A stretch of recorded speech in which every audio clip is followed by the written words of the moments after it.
Hey, what's up, guys? Welcome back. Another episode of the NewOrleans.Football podcast. We are coming to you from the Better Call Botto podcast studio, and we are presented by Hardhide Ponchatoula Strawberry Whiskey. We are going to get into a ton of topics today. More on Derek Carr, what his cost is going to be, the message that his agent is putting out there. What does the Saints approach tell us about the quarterback? And with Combine Week coming up, even if they get Carr, should they still be in the market for a quarterback? We discuss all this, the need at running back, and so much more on this week's episode. Hardhide Ponchatoula Strawberry Whiskey is an 86 proof blend of 3-year-old wheat bourbon, American light whiskey, and fresh Ponchatoula strawberries. It is not for the thin skin. Look for it in your favorite bars, restaurants, and grocery stores. And if you need legal help with any of the following: car wrecks, offshore injuries, 18-wheeler collisions, Maritime Jones Act, hurricane and storm claims, you better call Botto at 504-323-7777 or 985-303-7777 for your free consultation and case review. And make sure you check out our friends at Firehouse Subs on Veterans Boulevard. Great people. They do great things for the community. And if you aren't signed up for the website, NewOrleans.Football/subscribe, hit it, get an extra podcast every week, all of our analysis, all of our stories, all of our news, all of our features, and you support us to make more shows. So it's a win-win for all of us. All right, let's get into the show.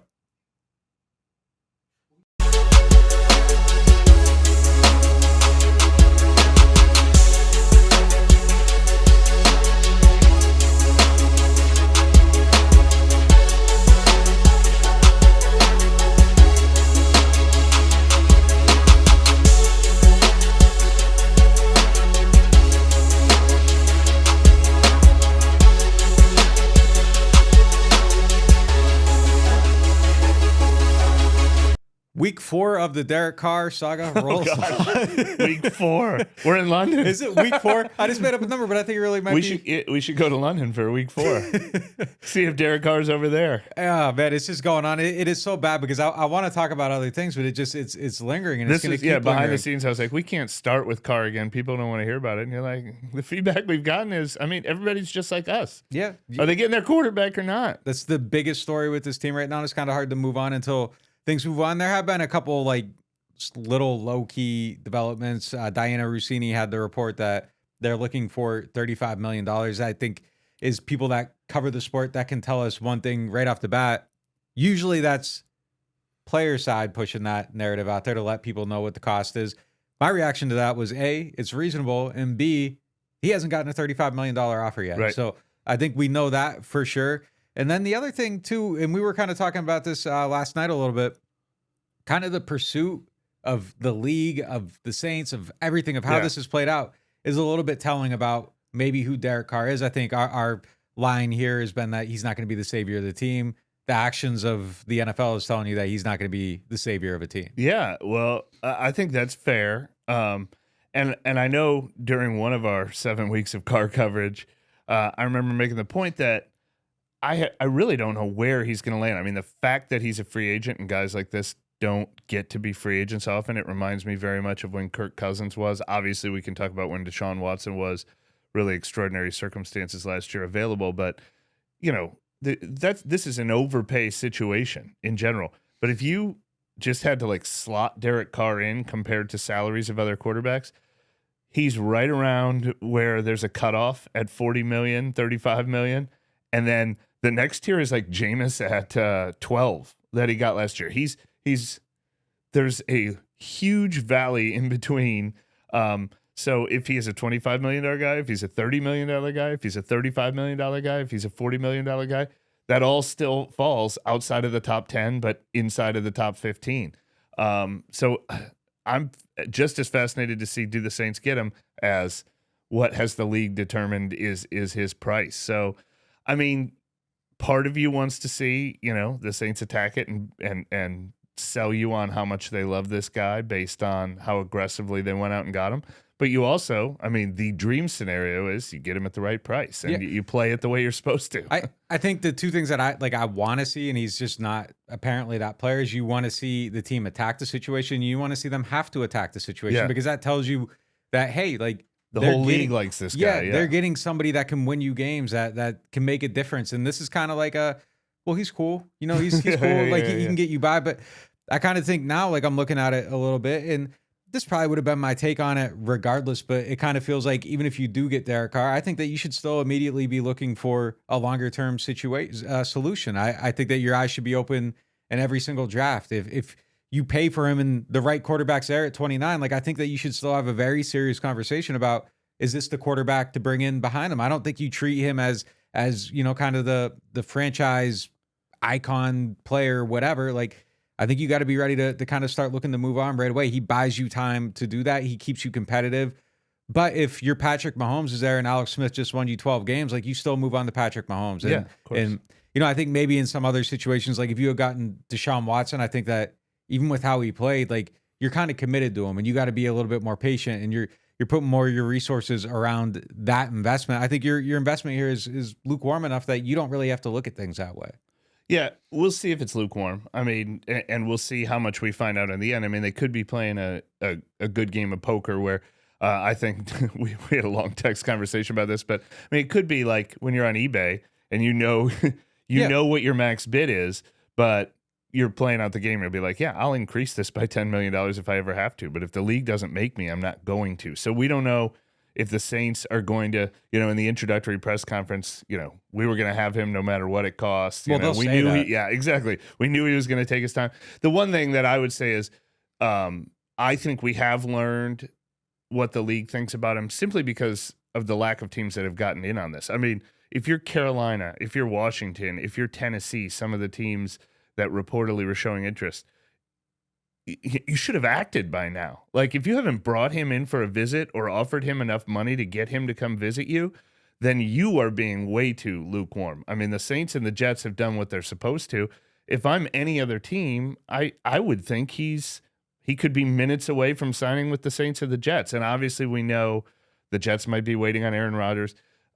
I would be pretty surprised to see Derek Carr rush his decision because he needs to find out how aggressive the Jets are going to be or any other team that might miss out on Aaron Rodgers. And he doesn't have to. He's got this whole month to himself. But I'm very surprised at the teams that haven't gotten into the mix yet.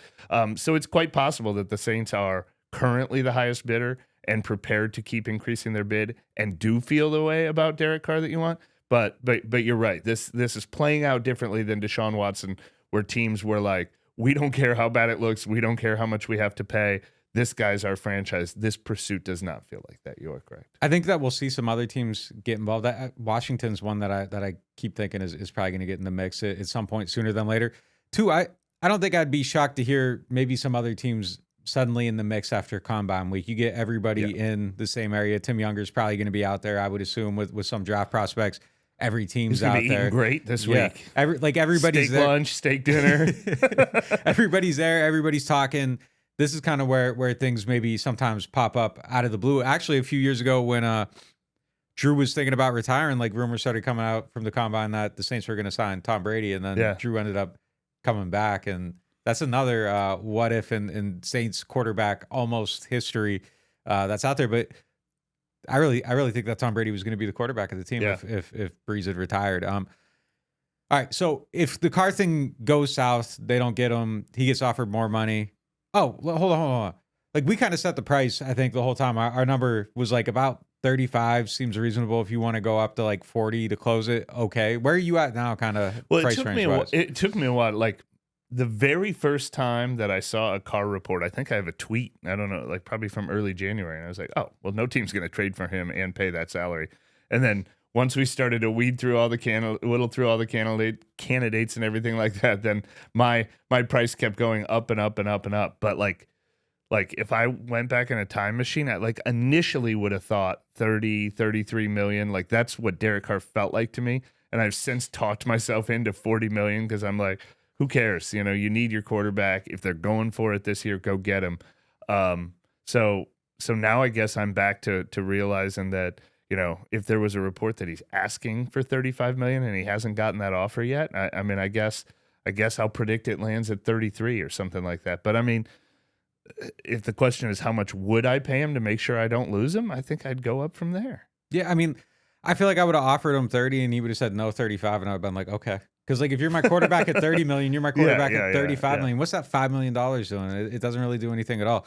So that kind of leads me to think that they're probably like in the 25 range, like maybe starting out there, and then maybe somebody else gets involved and you push that number up a little bit. But it seems like it's probably pretty lukewarm. And look, to this point, like I think you can say they've played it the right way. We'll see if they get it to the finish line. But if nobody else is driving that price up, like you have whatever offer you've made is actually truly like the right way to do it. It's just optically you would like them to be going after someone where it's like, no, like I'm not going to let him talk to anybody else. I want to have him. He's going to be our guy. The timetable is what makes it so weird. Like if you're looking at this objectively, there is no reason for Derek Carr to make his decision before the tampering window begins on March 13th. I mean, theoretically, no one else is allowed to talk to anyone else before March 13th. Certainly no one's allowed to agree to a deal before then. So for him to sign on, I disagree on that, because like, what if Daniel Jones hits and now all of a sudden, like, I'm okay with either or? You can get your deal now. But I think it's the opposite. I think if you are Derek Carr and his representation, the price can only go up. If Daniel Jones signs a $45 million deal with the Giants, like he's reportedly asking for, all of a sudden you can be like, well, you got to pay us more.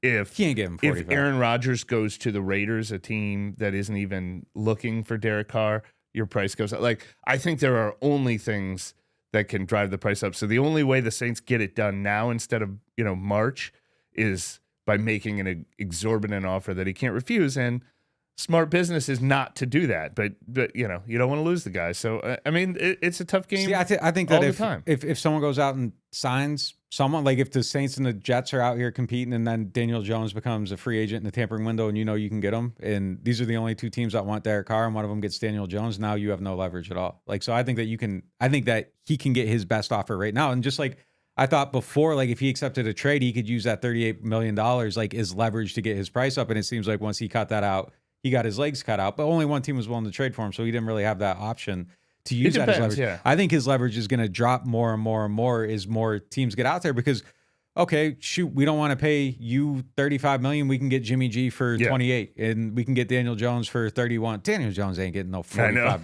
million, man. But yeah, I don't know. I mean, I can see a situation where he loses his suitors. If I'm him, and his agent, we don't know every conversation that's taken place, but you kind of feel like you have the Saints option. You could say yes to the Saints, and that one you're not as scared is going to go away. I don't think the Saints are going to trade for Aaron Rodgers. It's possible that Jimmy G enters the Saints picture, but clearly they've been aggressive enough that I think you want some of these other teams. I think you want the Jets to increase their offer. I think you want Washington and Carolina to get in the mix. Whatever has kept them out of the mix so far. But I bet they could say yes to the Saints right now. I would think the Saints have the highest offer on the table right now. I think it's dangerous for them the way they're playing. Like this is the tampering window this week. This is the tampering window. Like people know who they're signing coming out of this week. If I was like Mickey, I would just go have a meeting, like find out where Younger's hotel is and have a meeting with Don Yee right in the lobby. Like let them just see me sitting there talking to somebody else. Like those are just meaning Garoppolo's agent, which is like, funny. I just think that yeah. They're playing it, a little bit tough. Like maybe. I mean, but we also don't know. Have they already increased their offer 3 times? And Carr just doesn't want to say yes yet. I don't think they have either. But I mean, like I said, if they're the highest bidder, it becomes hard to tell them to go and outbid themselves. They can't. They can't. Yeah. But I'm sure there's a number that would make him say yes today. The only point I was making at the beginning is you would just like it to be a quarterback where they're like, nah, man, we can't risk anything. We can't let him leave the building. There are blank check quarterbacks in the NFL. He's not one. And we found that out. And we knew that. I mean, we already knew that already. Yeah. So if they don't get him, they're going to the combine this week. Is there anybody here that absolutely intrigues you? Chicago's talking about trading the number 1 pick. Do you try to put together your next 47 first-round picks? Sure. I make that. Yeah. Sure, I have the internal discussion, and I hope they have, about how much would we pay for that number 1 pick. And I tell Chicago, hey, we need a quarterback. We're interested. But Chicago is talking to Houston at number 2, and Indy at number 4, and Vegas at number 7, and Carolina at number 9, and Seattle at number 5. They're probably the Saints called? All right. If we get desperate, we'll talk to the Saints. Like, why would you trade the number 1 pick for the number 29 pick? You can't do it. You can't do it. But do they consider trading up for Will Levis if he falls, C.J. Stroud if he falls, Anthony Richardson if he falls? Should they be looking at Hendon Hooker? I think all these names should be plan B behind Derek Carr. I mean, I've looked at that list of free agents and I've turned it sideways and I've turned it upside down and I've squinted through it and I'm like, I want to convince myself on another free agent or possible trade candidate. But I'm not into Baker Mayfield. I'm not into Jimmy Garoppolo at the price I think he's going to cost. Tannehill, maybe, if he was cheap. Boy. I don't want Carson Wentz. I don't want Sam Darnold and Gardner Minshew anymore after I tried to talk myself into those guys. I don't want Cooper Rush. I mean, like, we've seen them play with the B and C options. So for me, it's Carr or draft. And they're not in a great draft position because I have not seen a single mock draft yet that puts Hendon Hooker anywhere near 29 or 40. And hey, that'd be great if they could get him at 71, but I'm seeing no one projected to go 29 or 40. That would be my number one choice if I could convince myself that they believe a quarterback is worth 29 or 40. That's what I want for this team. Yeah, I think they probably look at Hooker as like a third-round pick. And, third-round picks get picked in the second. Like, that's kind of how it works. There's 12 or 15 first-rounders usually every year, and then the guy you're drafting at the end of the first round is usually a second-rounder. So maybe he gets pushed up into the second round. I think a lot of mock drafts react to the information that we kind of hear too, and they're hearing Hendon Hooker as a third rounder, so that's where they slot him. But in reality, if everybody sees him as a third rounder, somebody's going to jump that line and probably take him in the and second. I'd love to see. I'd love to see the Saints do it, but I don't want them to do it based on, well, we're just going to take the highest ranked quarterback. If they don't believe in him, I don't want them to take him at 40. But as we've talked about, this is something you believe in. The scouting is so wrong on quarterback. I'm putting I don't want to take your point away from you that maybe that's a position where you should do things that you don't believe in doing because you need to take cracks at it. Yeah, well, I just think the things that teams believe in doing are wrong so often that the things they aren't doing could eventually end up being right. I think that it's just kind of my thought process on drafting quarterbacks is just you widen the net. Like if you're just narrowing it down to like, well, we only like Jimmy or Garrett Grayson is the only guy we've liked. Well, maybe draft someone that you're just kind of okay on, that you see some decent traits that maybe everything you've heard isn't perfect, but the value's kind of there. But for this reason or that reason, you normally would veer away from them. Like take a shot because you don't have anything. I just think that the inexact process of scouting and character scouting and, just everything they put into this, like it just doesn't lead to the results that work for the NFL. So if you don't like Hendon Hooker necessarily, you aren't in love with him, he isn't someone that you're like, well, this is absolutely going to work like you felt with Grayson, and you are drafting at 70, 71, whatever it is, and he's still there, and it ranks with your grade, like I think you should just be like, well, all right, we'll try it out and see what happens. If like, they don't take Hendon Hooker at 71, then I'm going to storm the facility. But the question I think is, would you consider him at 40? And then the question becomes, if you'd consider him at 40, should you consider him at 29? Because then you get the fifth-year option.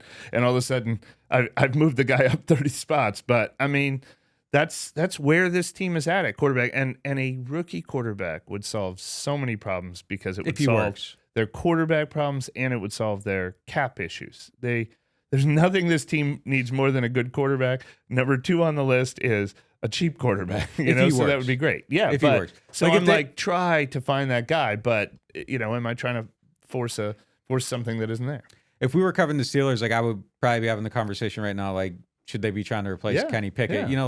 So it doesn't necessarily solve all your problems, but if it hits, that is obviously the absolute best way to do it. And if you could tell me that they can trade up to get C.J. Stroud or somebody else, that's the path I'm pushing everything. We're bringing onto. Brandon into this conversation because the most realistic, can you trade up for this guy? I mean, we're not going to. Maybe not. CBS had him number 1. They had Richardson going number 1 in a recent mock. And I asked a scout about it, and he was like, well, it's not that crazy. It was like, man, are you kidding me? Like, I think that's insane. But Anthony Richardson reminds me of a couple of guys that they had the Colts going up to get him. So it made sense. We've seen this before where a guy it's all traits and no production. I mean, we've seen that with Josh Allen, which is what everyone is saying is a positive comparison, but we've seen it with Jordan Love, which, to this point, we haven't really seen Jordan Love in the NFL yet. I don't know exactly where Anthony Richardson fits into that mix. But what I was going to say real quick is Hendon Hooker feels like the guy we talk about most for the Saints because of where they are. We're not going to get a ton of new Hendon Hooker buzz at the Combine this week and pro days because of his injury. But whatever Anthony Richardson does at the Combine this week and whatever he does at his pro day could be like the number one story of draft season. So we are going to start talking about this guy one way or another. If he's accurate, like the whole conversation around him changes. And I think he's smart to go out there and compete. Like I think he's someone that needs to go out there and compete and show people. And yeah, if he's hitting his targets this week, like I think people start going crazy for him. There's so many teams that need quarterbacks in the top 10 and so many teams that could trade up. I'd be very surprised if he doesn't get drafted in the top 10 because it just takes one team to fall in love with him. I want to ask Brandon because I already know his answer. What's your? I know you haven't like broke down everything that you would normally do, but what's your initial?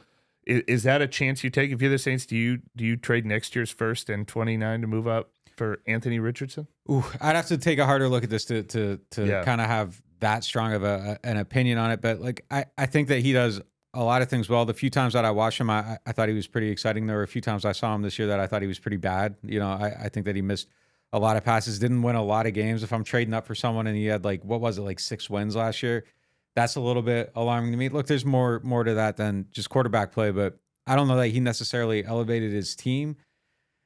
But I think he has a chance of being really good. And you mentioned Josh Allen. Like Josh Allen makes it so hard to talk about anyone because like that's kind of the and it's a recency bias thing. But you see someone with traits and you're just like, well, you can put it together. Like even Jalen Hurts, he had traits. You put it together and he becomes really good. And I think that there's ways that you can maybe hide some of the accuracy stuff. I think you can run maybe like a simplified version of your offense like they did at the beginning of last year. Not last year, but the year before when they got off to the good start with Jameis, which is kind of more stuff down the field and kind of keeping him out of trouble in the middle of the field. So, I mean, there's ways that I think you could make this guy work. It's just, you know, I think where he goes, and I think the same thing for Levis. It's you could tell me either one of these guys hit and become great or they bust. And I think a lot of it's going to be environment, the place they're at, how they develop, the coaching they get. I think a lot of that's going to determine their future. Well, the thing I like about Hurts and Justin Fields, and you could almost throw Taysom Hill into this conversation, even more than the Josh Allen path to success is, I think the league has gotten better at you can still use what this guy does well until he becomes the complete package. Like Jalen Hurts was so successful when they revamped their offense to just amplify his strengths and gave him time to develop as a passer. And we're seeing Chicago try to do that right now with Justin Fields. The running hit this year, and it kind of bought, he gets now his third year as a starter, like they're giving him time by amplifying what he can do. So it would certainly electrify the offense. All right, sell us on Anthony Richardson, Brandon. That's the guy. That's the guy. I'm telling you, bro. Because last year, think about it. People were like, oh, Jameson Williams or Chris Olave, because Jameson Williams was hurt compared to what Hendon Hooker is right now. And we went with Chris Olave, and that's the greatest thing that we could have done, And with Anthony Richardson, I mean, I saw at Manning camp spinning the ball 60 yards off of one knee. You know what I mean? He can. We got flyers. We got between Chris and Rashid Shaheed, we got flyers that can go down the field. And you could say, oh, accuracy is a problem. He had a first-year head coach in Billy Napier in the SEC level. You know what I mean? He went from ULL. It's the NFL level. In the NFL level, he's going to be a dog. That's what I'm trying to tell you. What ranks higher, the SEC or the NFC South? Nah, definitely. I feel like, he's going to take a little bit of development. Everybody is. But, I mean, he's not, no offense, Cardell Jones or JT Barrett. You know what I mean? He's a guy. He's a guy. I could stand on that on all 10 toes. He's a guy. Yeah, and I don't look. I mean, he might not hit. If you're asking me to go to MGM and make a bet on whether he's going to hit or not, I'm not convinced. But I don't mind if the Saints take a shot on a guy who might fail. Like that's the reality of this team right now. Like with the trade, you can't miss with 2 first-rounders that often, but you can with a guy who gets described as Cam Newton and Josh Allen every once in a while. You can try, you can't miss that often, but you're allowed to try. If there's belief in, we can't just defer to the Saints, obviously. With the trade though, that's the thing with the trade up in the miss. It's tough. I mean, that's what I'm saying. It would cost. Swing and miss is a little bit easier than trade up and miss. I know it's tough, but I mean that's where they are. Like I would be fascinated to go to every training camp practice and every game, and I'm sure we would see highs and lows along with it. But this is a team now that if you want to list teams that should take that big swing for a quarterback, they've got to be, look, every team that doesn't have a quarterback should take a big swing for a quarterback, but the Saints are certainly one that, they've got a lot of good pieces in place at other positions, and they need to fill that spot, and their salary cap is to them. I mean, they need a rookie quarterback. So if there is any belief, that's where you should take your swing. I don't know. I mean, but I'm certainly not sold yet. Obviously, I have no idea.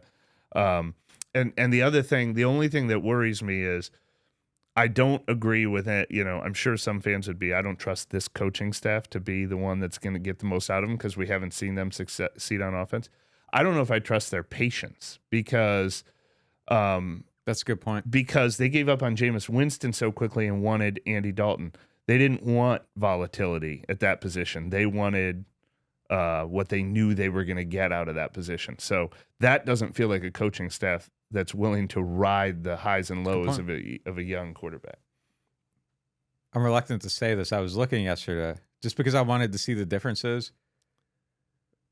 Everybody in the room, would you guys believe me if I told you that the Saints averaged more yards per game this year than last year?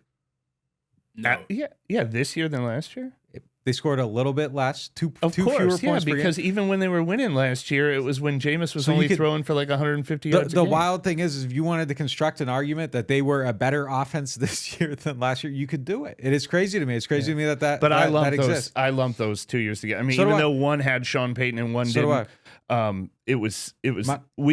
My complaints about the Saints offense aren't that Pete Carmichael can't do it without Sean Payton. It's that it's lost its way over the last number of years. Yeah, look, you're leading me to my point here. Like, I think that I was just looking at it and I started thinking about it a little bit, and it led me to the thought that, like, you need the quarterback to make this offense go. Like, I don't think this is an offense that makes a quarterback go.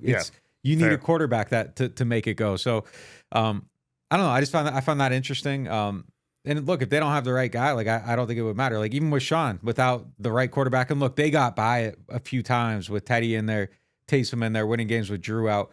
They kind of had elite players around. The offensive line was absolutely elite. Alvin Kamara was at his absolute peak. Mike Thomas was the best wide receiver in the NFL. Yeah, when Teddy went 5-0 as a starter, it was Mike Thomas's 149 catch season. And you really break that film down, like, there was a lot of things not happening that should have been happening, and they got away with a lot of stuff. But yeah, I just kind of found that fascinating that, like, once Drew went, the offense kind of really did deteriorate really quickly. And look, Jameis did really good in the very limited amount of plays they allowed him to make. But outside of that, like, it wasn't a good offense in terms of, overall production and just kind of yards and points and all that stuff. They were playing 20-point games 2 years in a row. So they do need a quarterback. Almost 3 years in a row. Drew's last year, I think they averaged like 30 points Drew's a game. Last year, it was, this guy can't throw the ball more than 5 yards down the field. I mean, this offense He was so good they were still scoring. I know. People regret saying that now, but this offense has been old and tired, and let's try to put a 13-play drive together for several years, not just the DA Pete Carmichael year. Anthony Richardson is not going to do that. If he's got. So here's the big question. If they say they land Carr and, I don't know, someone other than Howie Roseman calls up and says, hey, like, trade up to come get this guy, we'll deal our pick. It's this year's first-round pick and next year's first-round pick, and you got Carr on the roster. No on that one, because I don't make both investments. Like, I think both those options are on the table. Pay a lot for Carr, and $30 million is a lot. It'd be the most they've ever paid a quarterback in franchise history. Drew never made more than 25, I don't think, or 27 or whatever. Obviously, prices have gone up since then, but 30 is not nothing. So I am not paying that much for Carr and 2 first-round picks for Richardson. I'm telling them to choose one or the other. I hear what you're saying. Carr doesn't mean I don't draft Hendon Hooker in the second or third round. But I don't because the only reason I pay Carr that much money is if I believe he's more than a 1 year. So, you know what I mean? Like, I want Carr to be my starter for 5 years if I'm paying him that much money, at least 5. Brandon? I agree with Mike. I can't do both.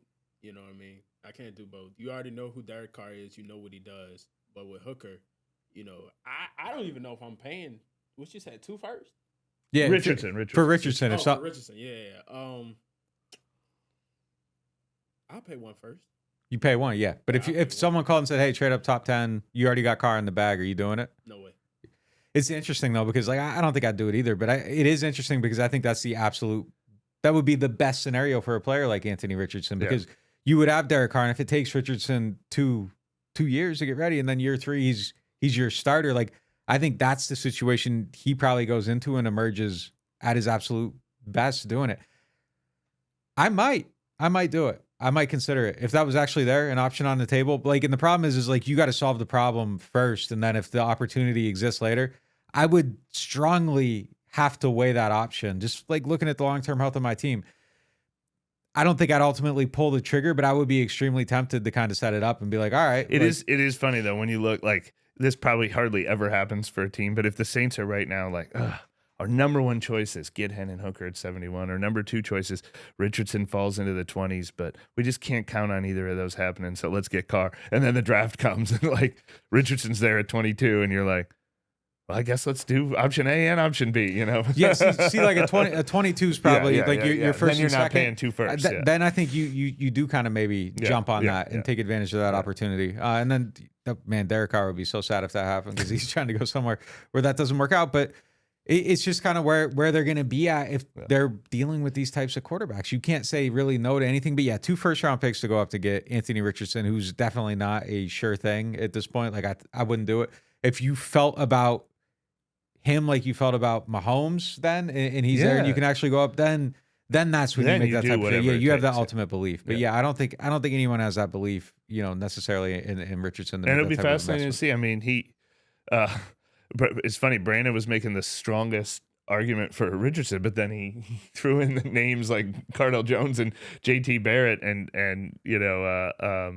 obviously nobody was considering those guys as first rounders, but it's like when you try to sell yourself on someone, your comps are always like he could be Josh Allen, he could be he could be Cam Newton, and then when you list people that they could also be, and obviously, do you think Zach Wilson has become the new, or is it still Mitch Trubisky? Like, who's the new? This is what happens with number 2 overall picks sometimes. Did Zach Wilson take it away from Mitch Trubisky? I say Zach Wilson a lot on this podcast. He's one that gets said a lot. I say Sam Darnold a lot on here. Jets and Jets. Mariota was a guy that kind of got pointed out for a while as like a sort of okay, but not a solution type. Yeah, Trubisky was one. Trubisky got to the playoffs once. I don't know. He had a decent little. When he went to the Steelers, like people thought it was like a sneaky good signing because he had a great preseason that year. I don't know if you remember that. He rehabbed for a year in Buffalo too as their backup. Yeah, everybody. You get that Buffalo on you. Buffalo bump, man. Yeah, well, it was like Teddy got that bump from the Saints too, so it just kind of happens sometimes. Played though too and won 5 games, but yeah, I think he has. I think Zach Wilson's kind of the poster boy for like, okay, like this is what can go wrong. But look, I don't think it's like his talent. I think it's kind of like maybe his approach and kind of some of the stuff you hear coming out of the Jets is that people don't like him. Like I think people kind of they don't need to love you, but they got to like not celebrate when you get benched. Like if they're celebrating when you get benched, like there's something bad going on around you. All right, combine. I think I also mentioned to you like to me we're looking at these quarterbacks at the combine and Tyjae Spears.